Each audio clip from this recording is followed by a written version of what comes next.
So we're here in Galway and we've just finished our Discovery weekend here. We're at the Town Hall Theatre and we were thrilled with the reaction. So many people showed up to hear the concert, to take part in the talk, to ask questions and have those questions answered.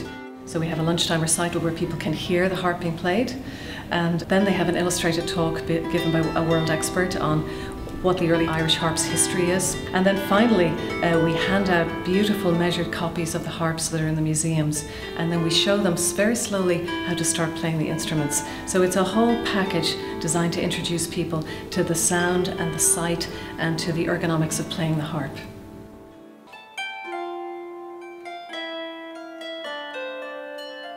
The feeling you get from having the harp beside you just felt like you were sitting there with an old friend.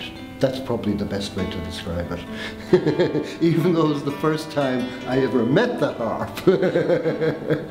Yeah.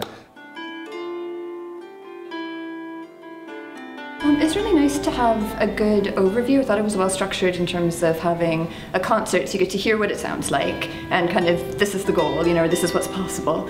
And then a talk that puts things into a historical perspective and a research perspective of the different types of evidence that there is for different playing techniques over time and how Irish harp playing has developed over the centuries was really interesting and informative. And I like the laid-back atmosphere as well, so it was very accessible, and then the opportunity to get hands-on does not come around every day, and that's really what drew me, because I was vaguely aware of some of the issues previously, but it was a really nice package deal, and to get to actually try it and go away with the tune. And I also loved that it was very research focused, so we got to see images of the manuscript, of the kind of handwritten, scrawly, crossed out tune, and what are the issues with interpreting this, and what does that look like when you try to actually embody it. And so it was a really nice experience all around.